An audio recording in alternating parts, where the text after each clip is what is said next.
So, mo na siya ang ato nga analogy ana.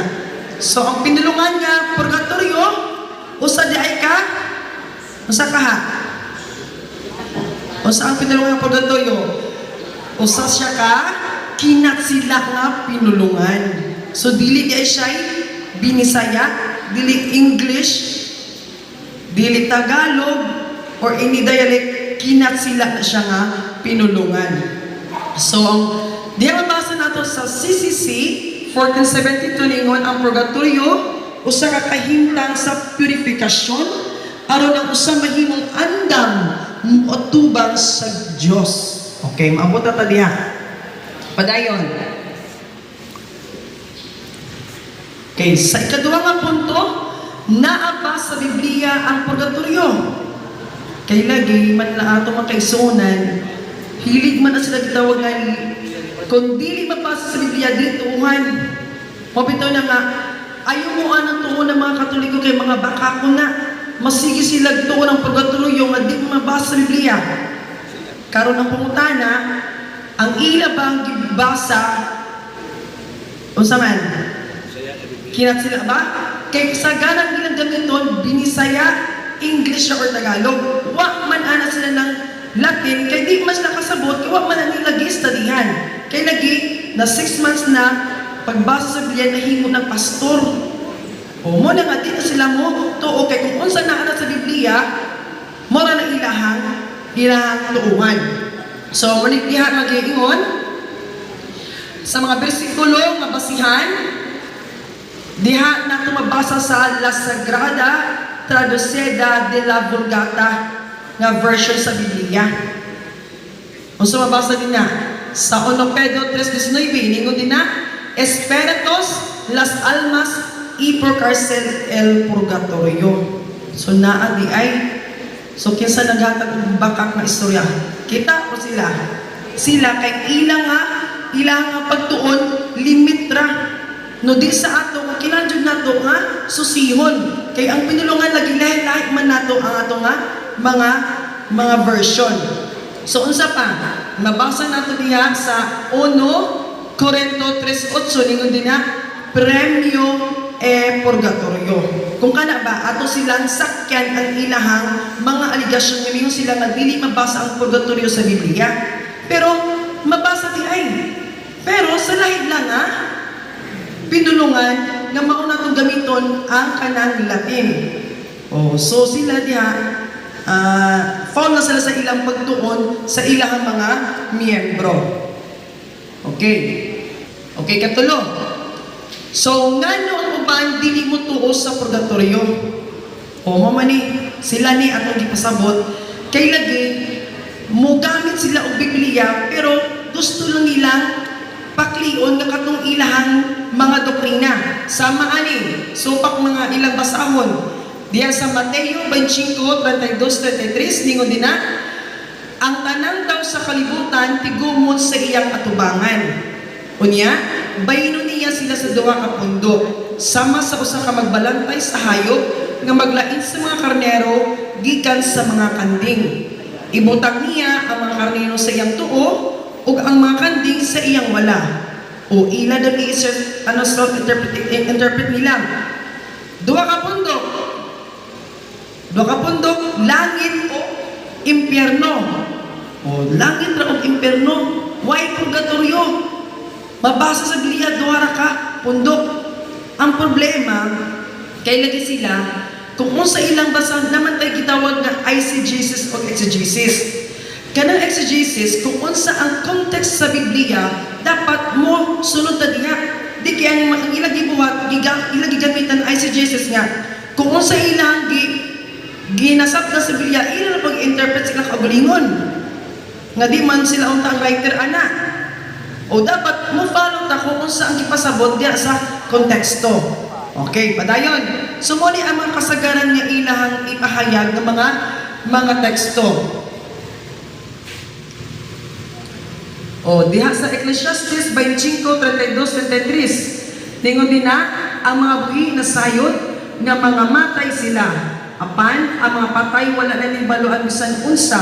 Wala na sila mapaabot nga ganti hikalimtan na sila sa hingpit. Mao bitaw ning hinungdan ng ilang mga minatay basura na. Ngano man yung mga basura? Kay inig kalubong na nila sila minatay, di na nila tuwawon. Di na sila matuda sa sementeryo, kay lagi wala na 10%. Oh. Mao ba? Pero di lang no, pero sa ilang jud mao jud ang reality, di na sila mabita na muadto sa sementeryo kinsa man ang limpyong kanang lubnganan. Di ba Katoliko ra? Kay nga naman naamantay paghandom sa adlaw nga unsa? Ano sa patay ra di ay? Ha? Yes! Adlaw sa ulis kay gisugo na simbahan. Nga kita di ay manginano po sa atong mga minatay. Mabita na gina mga lubnganan gilumot-lumutan ha? Gitubuan na og kahoy kay gihimo magkumpos ng ilang minatay kay di nilang dumod. Pero sa dakong gugma sa itong simbahan atong mga kaparian during sa ilang mas na ay pag-ampo nga paghandom sa katong mga kalag nga wala naghandom kanila. No? Mauna atong gugma, wala tayo bisag di mo ta judgmental. Ang kinalantanan nga atong buhaton nga maka adto ta sa gingarian sa langit. So no kanunay atong mga kaparian ato jud ko iampo sila no sa ilang mga mission. No mo na sa ilaha ang ilang patay gitawag nato basura na kay di na nila na handumon. Ang pinakapait kusog sila man daot sa Katoliko, inig kalubong nila sila minatay, asa man yung lubong? As kinsa si Katoliko, wala man sila sementeryo ilaha. Kaya wala na may hinungdan, mo na, wala na. Kaya kana, mabasa diya sa Salmo 115, 17, ningo din na, dili makaday sa Ginoo ang mga patay o ang nanaog ngadto sa yuta sa kahilom. O, klaro? Ay nalagi po sa kay di na makaday ng minatay, kamo siging pamugos. Muna mga Katoliko diya, mura nagkanang sige ato sa may sementeryo, kaya di na ba na makadahig na, mabasa ba na sa Biblia? O mo na ilahan, mga pagtulunan, no? Nga ihatag silang membro. Kaya padayon, sa Lucas 11:44, unsa maging din na, pagkalaot gayud ninyo sama kamo sa mga lubong nga walay timaan, nga wala lamang hibaloi sa mga tao nga ila di ay kita matamakan. Kato ganiha kay pagsupak man to kaniman tubag ngano man kabantay mo inig adto sa sementeryo kung wala na timaan mo dito nagataglakaw. Pero kung naatay nakita nga cross mo ingon mabaytag ana diri sila naigo sila ana nga teksto. Okay, atro nako pagkalaog gad ninyo sama kamo sa mga lubong nga walay timaan nga wala lamang hibaloi sa mga tao nga ila di ay kita matamakan. Mauna. No? Okay, padayon. So, mo itong unang atubag. Ang ikatuwa, sa 1 Pedro 3:18-19, ningon din na, kay si Kristo namatay sa makausa lamang tungod sa atong mga sala. Ang matarong alang sa mga dili matarong, aron pagdalakan nato padto sa Dios. Gipatay siya ingon nga tawo, apan gibanaw diya sa espiritu. Diya sa espirituhan ng kahimtang, miadto siya og nagwali sa mga espiritu nga nabilanggo.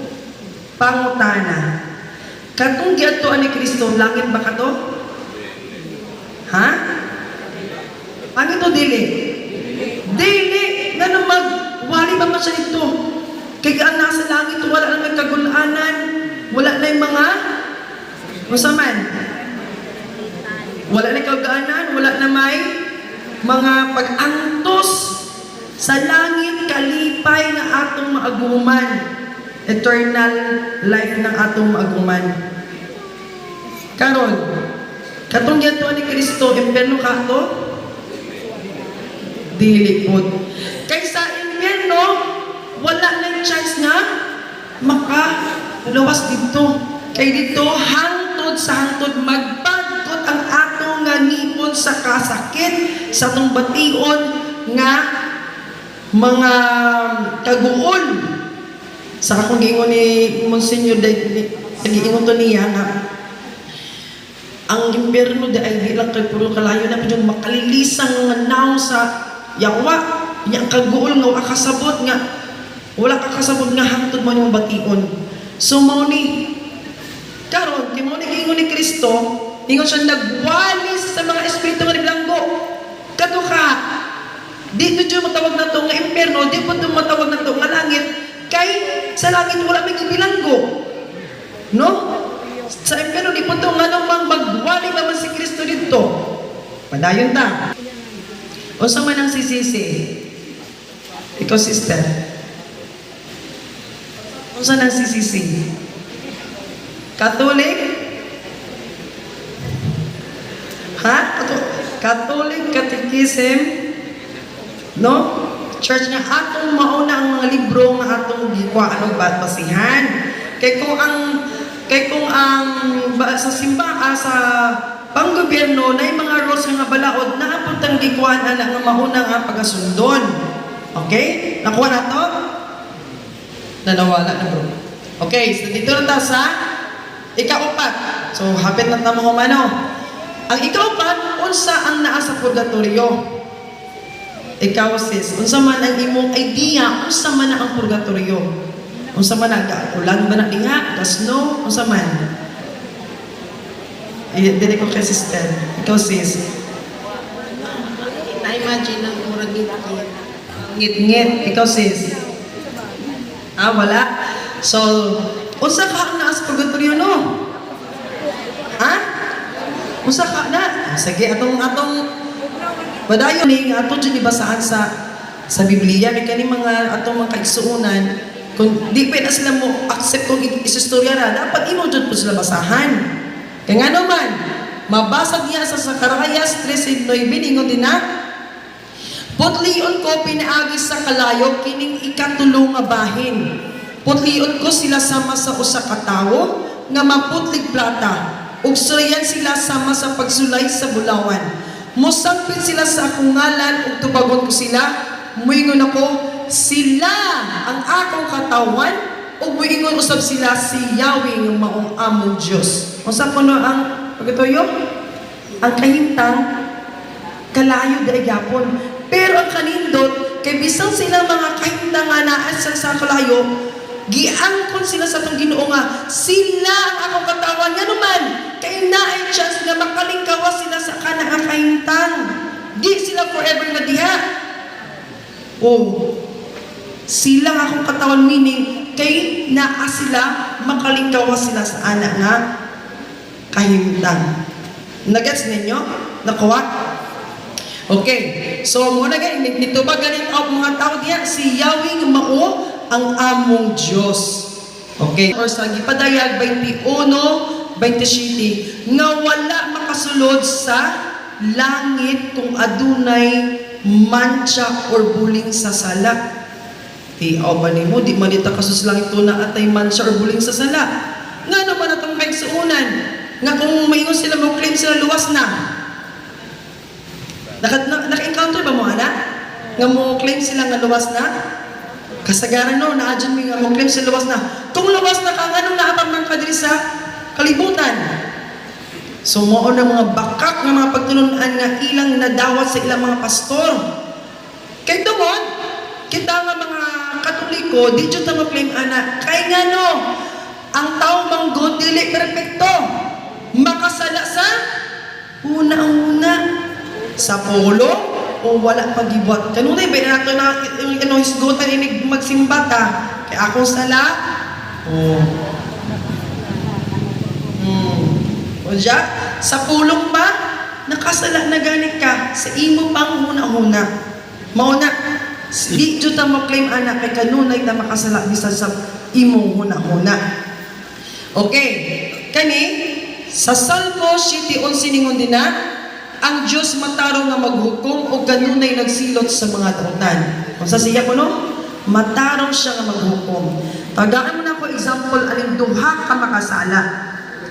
Ang balaod sa ato ang prisuhan. Sa letter B, unsa man iyang sala? Rapist, drug lord, addict, kriminal, tanan, haros, iya tanan, nasakpan, asa sa gibutang.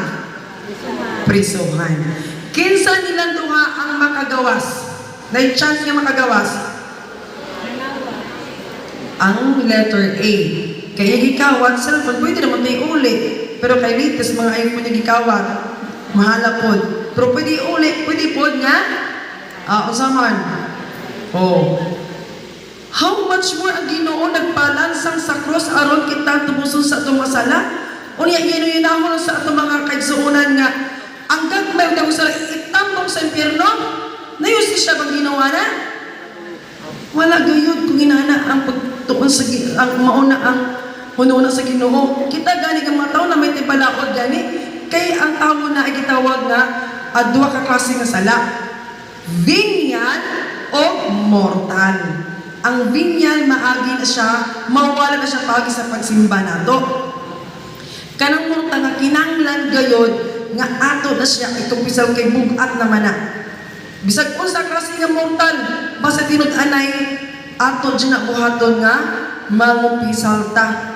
Kay gani ato mga santos dili man apenas na buutan. Si San Pablo unsa man iyang kaagi, di ba manulutos siya?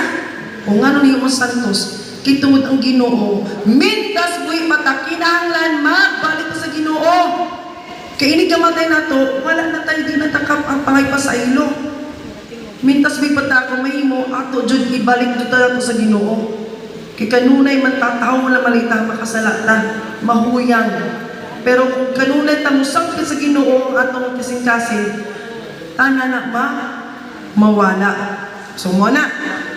So, matarang maghuhukom ang Ginoo. Dili siya musugot anang gagmay ug dagog sala nga iratsada itambong sa impyerno. Sama sa ilang mga pagtuong, ang gagmay ug dagog sala basta sa impyerno dayon. Kita.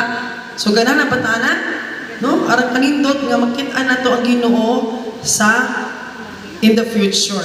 Kay lagi ang atong kinabuhi dili man ta diri permanente. Okay, kalima, sa last na punto. Nganong ampuan ang mga kalag sa purgatorio? Kani Sister Dre, napug ko. Ngano ang mga kalag sa purgatorio broad, nganong kunong ampuan? Okay, so, balino inanita kay, kinahanglan dyan nato ni susihon, tukion kay, atong mga binuhat, di ba gabuhat ani? Gampo ba ta sa atong mga kalag? Ngano ang puha ng mga kalag sa purgatorio? Kay tungod, mabasa sa Sirach 7:33 nga ang problema, di mas nakabasa ani.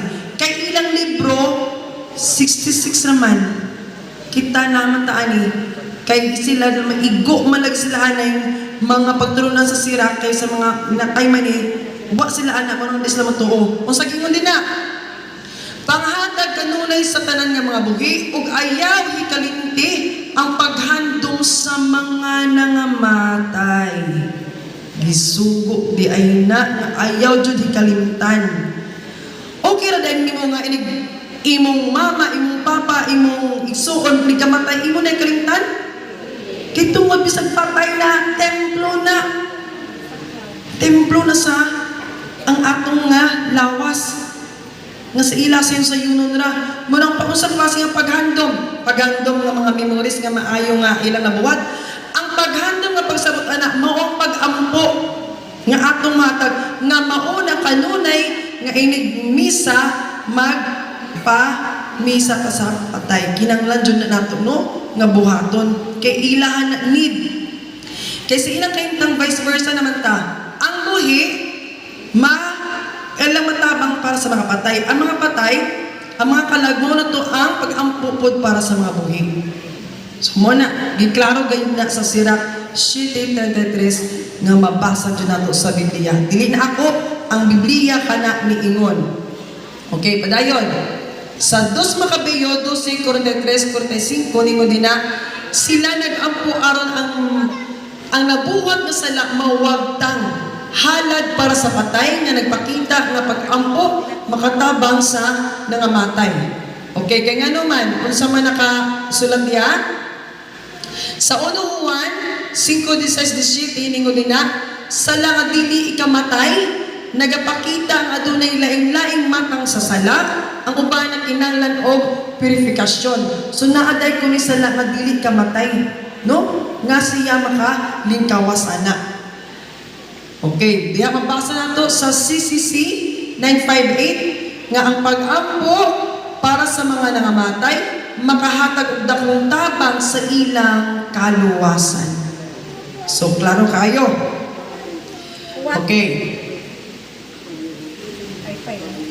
So diha sa Revelation chapter 20 verse 14 or Gipadayag 20:14